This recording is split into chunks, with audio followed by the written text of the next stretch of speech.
Hey everybody, welcome to Triggered Care. I'm Alex. This is start of the vlog thing, part 2. It is 10:10, 8:17 a.m. And I should just write this down because I was making like the pictures for it for the first vlog, and I tried to do it before I re-listened to it to hear all the appropriate times and whatnot. You're gonna hear paper. And so, yeah, that was more difficult than what I had thought it would be. Okay, so 10/10, 2018. I had the support group the other night. Only one lady came, but that's alright. We hung out for a long while and talked, and it was really nice and therapeutic.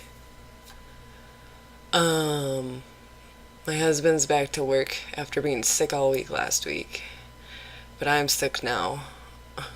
So no naps have been hard, but well, I tried to take a nap yesterday after my husband got home and after my therapy appointment, and that did not work at all. I took a shower before the nap, and showers trigger me out sometimes, and yesterday was one of those times. I lay down and I'm trying to fall asleep, and before I know it, I'm frozen because I feel like there's somebody in the room with me. And then, oh gosh, and then the memory starts coming back, and I was able to grab my phone and text my husband, who was also in the house. He was just downstairs, so I texted him, I need your help. I'm in a flashback. So he got our son situated for a minute to come and help me because I couldn't move, and I had a seizure. Oh my god. Yeah, like, this has just become a normal thing of life now, are these repressed flashbacks coming up. And they're super intense. Like, the first one came, well, there were like two that came first. And they came so close to each other, I kind of just remembered as one because my brain was really messed up back then. But it took me several months to grapple with it and to accept it into reality because I didn't want to. I didn't want it to be true. I'd rather that I would make something like that up than that be part of my reality. And then, your inner child trickles more memories to you, and I've gotten to the point where, I accept that that is real. My brain at least thinks it's convinced it's real. And even when I say that, it's like my inner child punishes me by showing me more. Which is, it's not a punishment. That's a bad way of putting it. It's just, what it feels like, because it's really painful, and it's really confusing, and it's really haunting. Like, those emotions don't leave your body for days. Those emotions. And then with the first severe flashback, I was having auditory hallucinations for days. Like, I had earbuds in my ears blasting other music to get the other noises out of my head. But they were still there. They were just overlaying with the music that I was listening to, but at least I could try to focus on one thing over the other. So, shout out to people who have to deal with repressed memories, because holy buckets, like, how do you do it?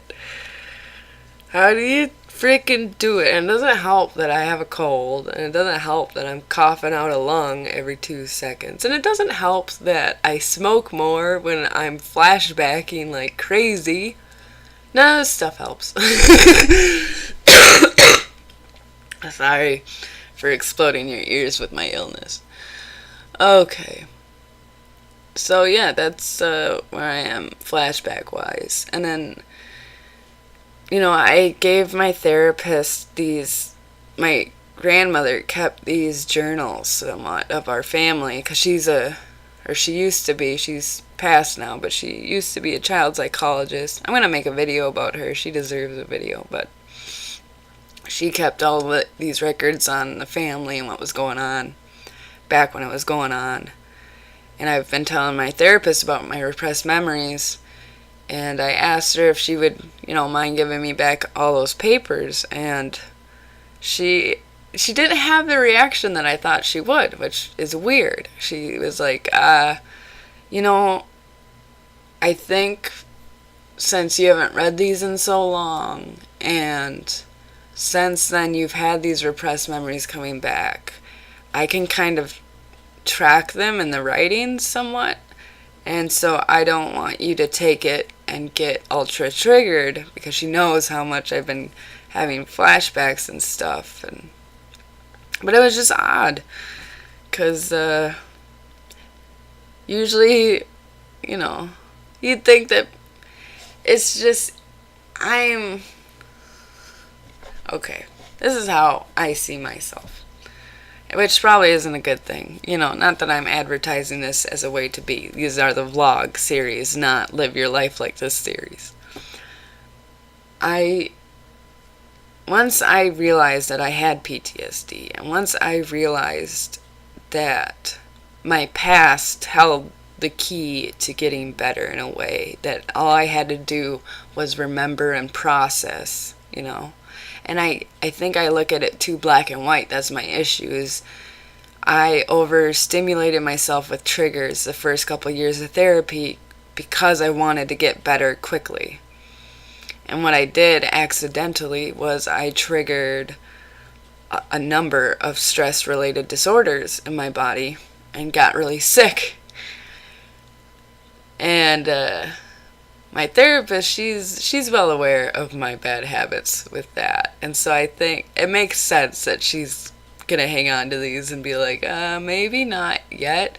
She said, once I get further through the repressed memories and stuff and have a better picture of what happened, then that would be a good time to read over those writings. But when you're in the middle of remembering all the repressed memories, and there's just chunks here and there, and they're terrifying, terrible chunks, maybe that's not the time to overstimulate yourself with triggers. So that's what I'm working on mental health wise. I don't know. I say that a lot, and I've noticed that I said that a lot because I was listening and I was putting together the video for the other vlog series, and I heard myself say about 800 times.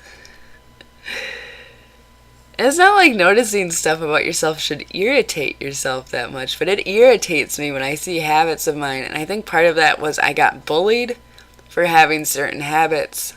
Like when I have to talk publicly, I move my hands a lot. I do weird things with my hands, so even right now, nobody can see me, but I'm still gesturing with my hands as though you can see me. And then I bully myself about it, because why not? Why not? Oh, and I also do weird voices and silly voices. Part of that's just coping. When I grew up, I was alone a lot, so I would talk to myself in different accents, sort of for entertainment's sake. It was never derogatory, I don't think. I get worried. I don't want to be offensive in a way, and I'm worried that I'm going to make a funny voice and somebody's going to be like, oh my god, why'd you do that? My brain's just fried a little bit. But hopefully this cold goes away soon, and hopefully life gets better. I mean, life is pretty good in a way, but it can always improve. I can never dedicate to freaking thought, because then I challenge it myself and I go, that's wrong. Me and my friend were talking about that the other day, how sometimes when you're triggered out, and it's like an emotional trigger, it's not like a physical trigger. of like physical flashbacks. It's more of like an emotional flashback. It's like your brain just tells you that you're wrong over and over and over again. Like just the perpetual self-doubt. No matter what you say, no matter how you say it, your brain's like, nope, that is not the right thing. You are wrong. You are stupid. So, yep, it's 8 something now. It's 8:28. I've been talking for 10 minutes. So, I'm gonna have to, like, get breakfast ready and wake up my kid soon. He's staying up late almost every night, so that's mom life. Alright, I hope y'all have a good one. I'll be back with whatever time and date it is, and hopefully I'm feeling good, and hopefully I'm not triggered up. Hello, welcome to the vlog. It is 10/11/2018, 6:44 a.m. and I had stressful dreams, but I was able to fall asleep slightly better than normal, so that's good. I don't know, because I'm just tired still. I didn't get very good rest. What else? Just been talking on the support group a lot since that repressed memory a couple days ago. My brain is pretty bad. It's pretty bad. I ended up screaming at my husband last night, which made me feel terrible. Made him feel terrible. Made all of us feel terrible. So, I'm trying to not be a mental case. But it's hard. It's hard not being a mental case when you have hallucinations and disassociation and all that stuff. A lot of painful memories that I don't really want to think about. I don't want to think about this stuff. I don't want to think about child rape, Like, I don't want to think about that. I don't want that to be on my mind. I don't want memories of that to be haunting me every day, all day. I just don't want that. I've been having really bad episodes every day, and it's like, what do you do? What do you do? Especially when they're repressed memories and you don't even feel like you should give validity to them, because you're like, well, if this is the first time of me remembering it, it probably didn't happen right. I'm just stressed out. I'm just making stuff up. Because life is a lot easier if those things don't happen. So yeah, what else? What else is going on? It's really hard to think of anything else. I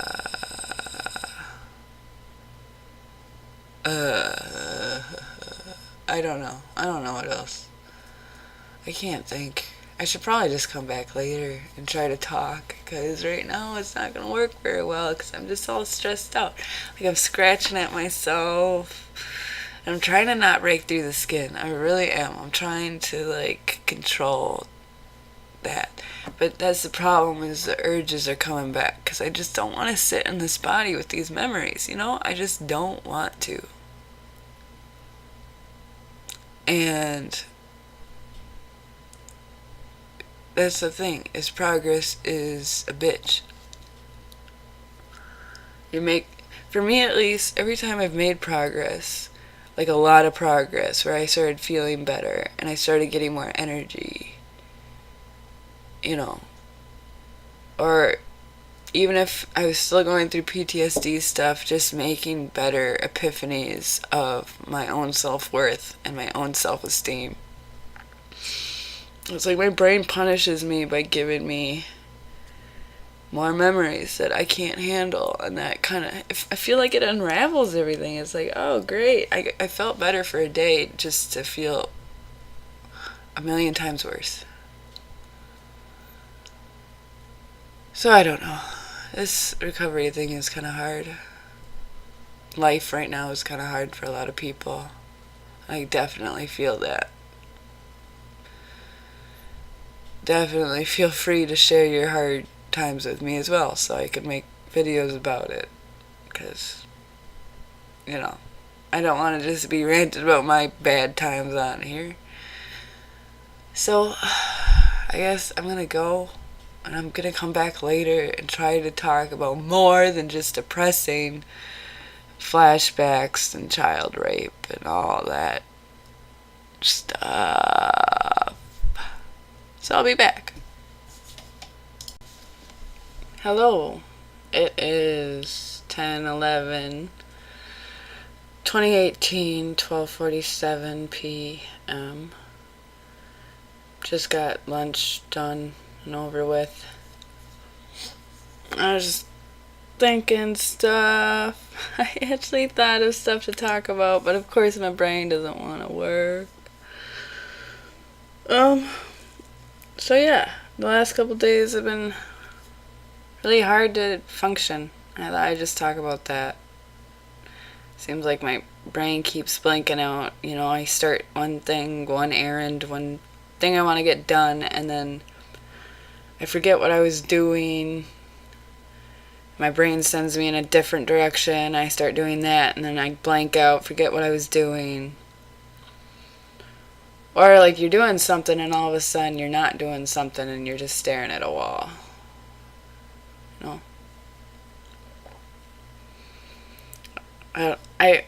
It's hard feeling intense emotions when you have responsibilities and you have to keep doing life. But these intense emotions just keep hammering your brain. And flashbacks and all that stuff. It's been hard to eat. It's been hard to sleep. Yesterday I felt like sleeping was terrifying. Just the concept of lying down and getting ready to sleep. I didn't want to do it. Even though, I want sleep. I just don't want the silence before I fall asleep. Because my brain has been so active with the memories and the stress and hypochondria. I'll start thinking that I'm going to die. And panic disorder. Every time I lie down, the panic disorder starts, and it's exhausting. And of course I have nightmares and wake up stressed out. Continue it all over again. That's the thing about these PTSD storms, is you start being in them for so long. At least it feels like it. It feels like it was forever. That you just haven't been able to think. You haven't been able to ground. You haven't been able to really figure out anything. Except for the memories that keep coming back and haunting you. And it's hard. You can feel yourself regressing. Going back to old unhealthy habits. And then you have to fight that, as much as you can. Which sometimes isn't much. I don't know. Yeah, well, and stuff is just stressful. But I've been using YouTube to therapize lately. It's one of the things I can kind of focus on. I've been finding a bunch of new YouTubers I really like. T1J is one of them. What's the guy that I'm watching now? iNabber. They're all, they're big YouTubers, but, not super famous. I've never heard of them before, but they popped up on my suggested videos. And it's really nice hearing some coherent conversation. I'll be honest, I've really been enjoying listening to them explain their views and explain their opinions. It's really nice. So, if you are interested in some intelligent conversation and discussion, I highly recommend them because they've been helping me out a bit. I think part of that is that they acknowledge mental health issues, they acknowledge the triggerings that happen for underprivileged people or abused people. And that's really nice to hear somebody else say, especially if they have a bunch of followers. That is comforting, because then it's like, oh, good, people know about this more than I anticipated, and that makes me happy, you know? What I used to do is I used to watch dramas, and that would just trigger me out even more, because I would relate to them and empathize with them, and it would put me in this really weird emotional spot. But it was also validating in a way to see people go through really stressful situations and be like, oh, I can empathize, and I would cry with them and, you know, kind of expel some of my own feelings about my life out that way. But it also kept me really tired, and it kept me really exhausted for a long time. So for the last year, I've been trying to bombard myself with more positive, funny media, along with not things that I necessarily agree with, because I'll watch stuff that I don't agree with too. I mean, you have to in order to keep up with any news whatsoever nowadays. But I also like doing my own independent research and finding more uplifting stories versus just always clouding myself in tragedy, and then therefore I'm triggering myself out. And it has helped with my energy levels. It very much has. I mean, this YouTube channel is kind of a testament to that. I was actually able to do that because I got out of the repetitive cycle of watching a drama and getting sucked into it to where it took over my brain.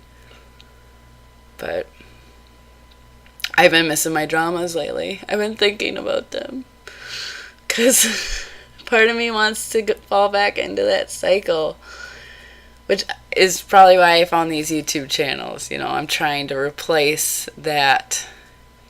I mean, it's not self-destructive, it's just it can impede your progress if you keep re-traumatizing yourself and reminding yourself of terrible things. But it's also distracting too. It's a very confusing thing to maneuver around. You know, you can't avoid all the triggers because they're everywhere. So choosing which triggers you allow into your life, you know, that's under your control.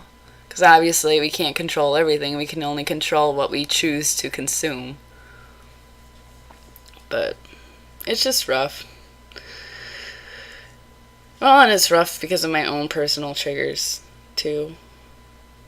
But I feel like a lot of people are going through personal triggers lately. I feel like a lot of us are stressed out. So, if my vlogs sound like your life, just know you are not alone, and my heart goes out to you. Because severe PTSD storms, when you're trying to function and you're trying to do stuff, it's hard. It's really hard. Anyway, I will be back sometime when my brain allows me to remember to do this, pretty much. Been brainstorming other ideas. I'm gonna do more story times because my brain's not at a very good spot to create good, informative videos when I cannot remember much. But I have all my memories written down, thank God, so I can just read out of that. I was also thinking about doing a Steinbeck tribute video for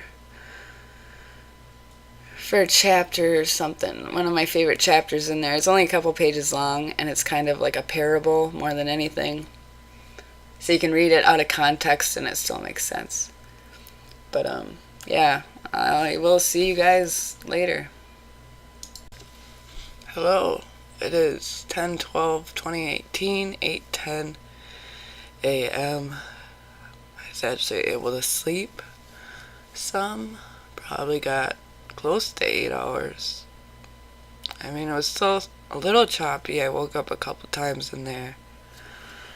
But it was still nightmares. I mean, it's still stressful dreams where I wake up sweating, but, you know, not bad for an amount of time of sleep, finally, because I feel like I've done too many days in a row with not enough sleep.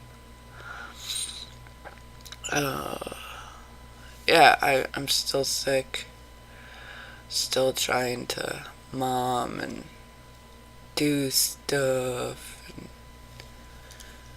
everything. Blank brain has just killed me this week.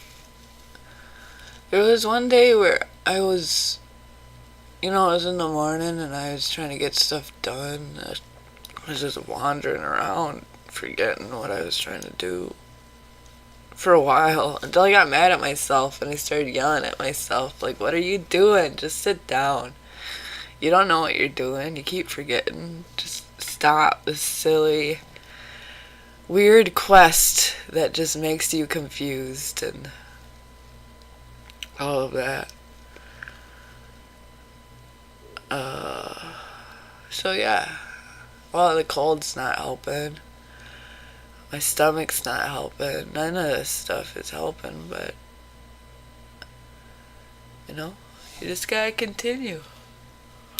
It's Friday. So, I'll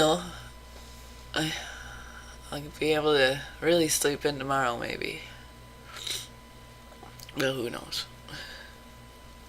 Life is unpredictable. Usually when I try to sleep in, if I'm like, oh, I can get this much sleep, is when I wake up super early.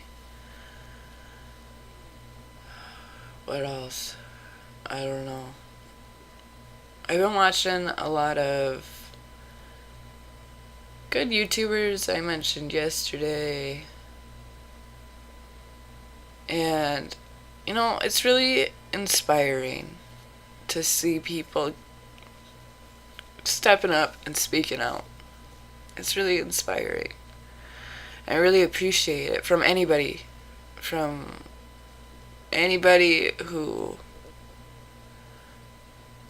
feels like they need to speak up now because their livelihoods or somebody that they love, went through something horrible and they know that they need to speak up about it. So, that's good. That's really good. I'm so terrible at the political speech, though, because, as you can tell, my thoughts kind of run together weird. My word sentence is weird. I flip around words all the time. My focus can be easily misled. Because my brain just isn't very coherent, it doesn't seem like, but you can probably hear myself just itching my eyeballs. Anybody else do that? Just rub your eyes, because it feels good. My husband always yells at me to not rub my eyes, but it's like, don't judge me and my habits.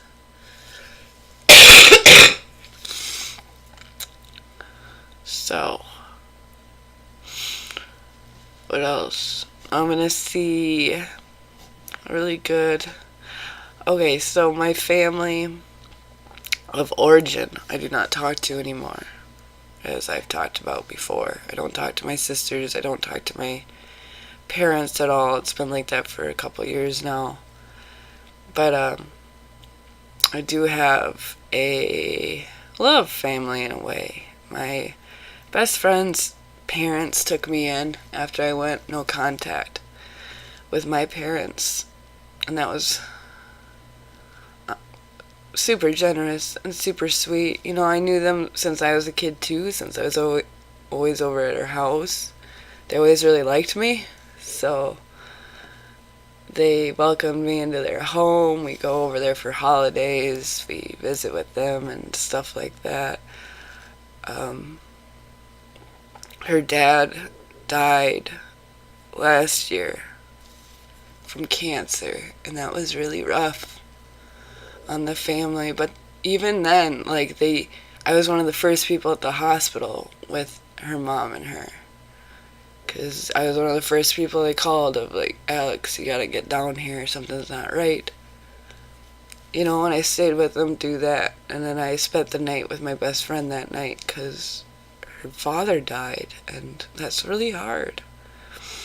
He was a really sweet man, and he genuinely cared. So, but anyway, why I'm talking about these people is because I'm going out to eat with Mama, with my love Mama, on Sunday. I haven't seen her in a while, partly because we've all been sick for so long, but I missed her, and I'm excited to eat with her and catch up with her.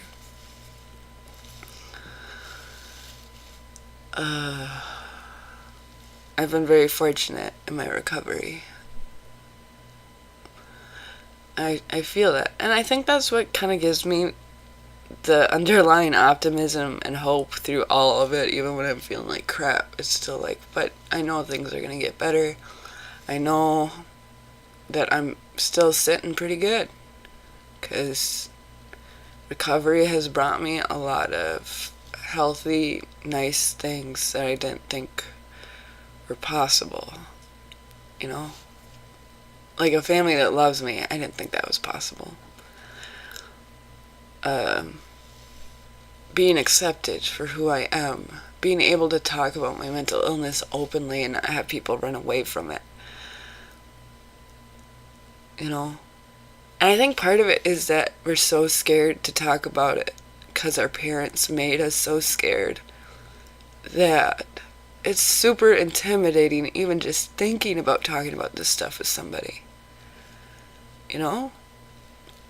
And also, like, when you have all of the mental baggage, right, and your head's going crazy, it's like there's a voice in there that's like, nobody wants to hear this. Nobody cares.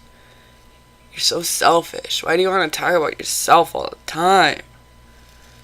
But I've been very fortunate to have a lot of people in my life who don't react that way and who actually want to help, who have encouraged me to reach out to them when I need it. And that is incredibly validating, not only in my real life, but also in the support group. I've been very fortunate to meet really relatable, nice people in the support group. I've made some pretty close friends in the support group, actually. People that I try to talk to nearly on a daily basis and say, like, I take a break from the support group for a while because I can't do it. When I get back on there, they're going to be the first people I message and be like, hey, I'm sorry, I've been gone. What's going on? Talk to me about your life. So I've just been very blessed with the people that I've met and the people who enrich my life every day. You know, like, it's not all bad. It's definitely not all bad.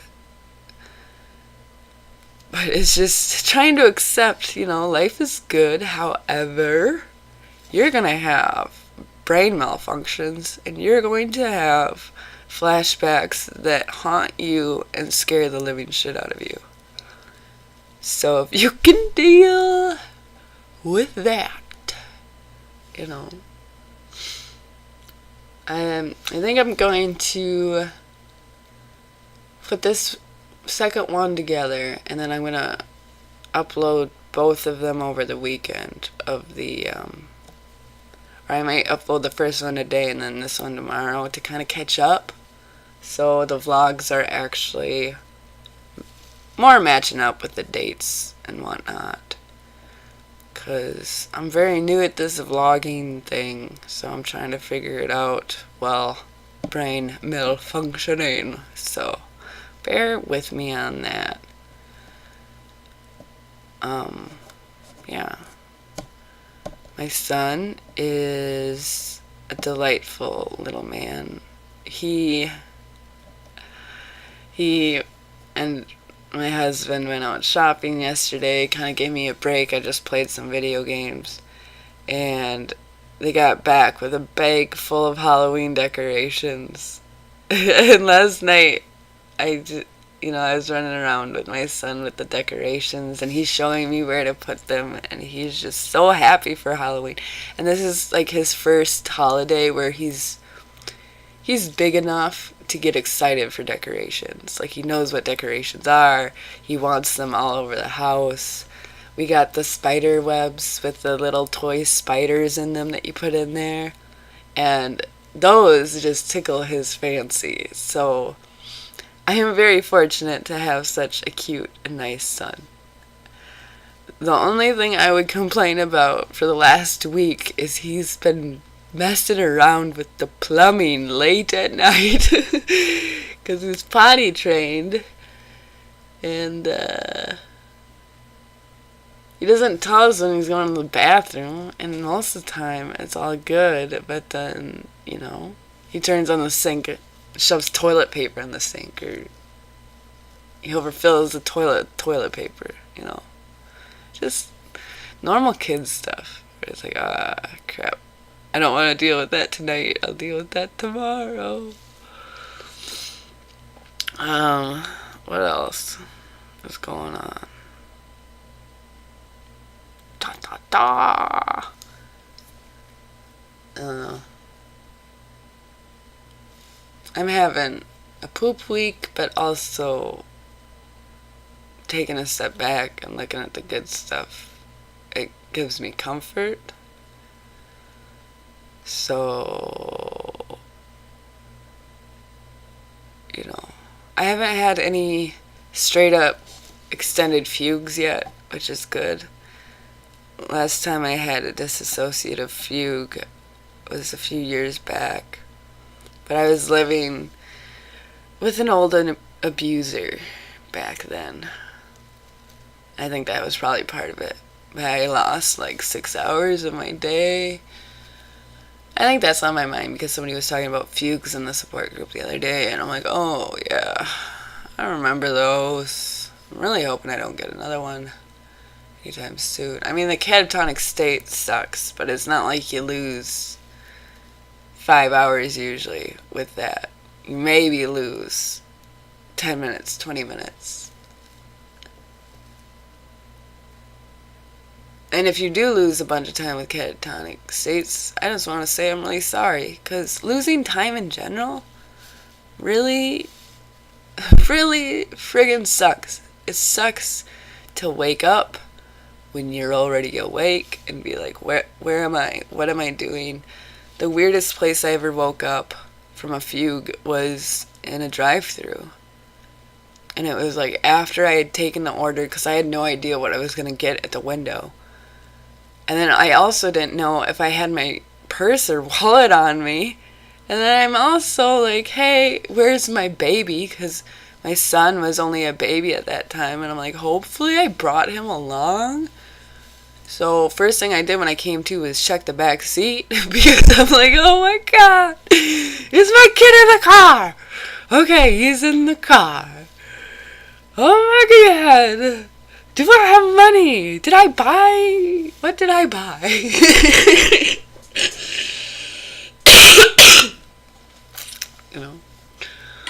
So, yeah.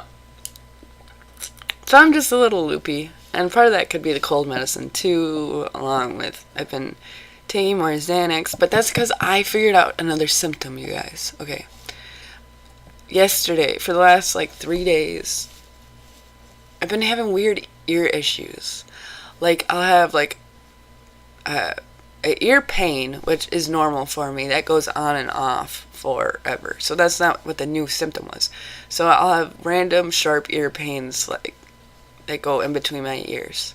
And they never last long, so I know they're not an infection.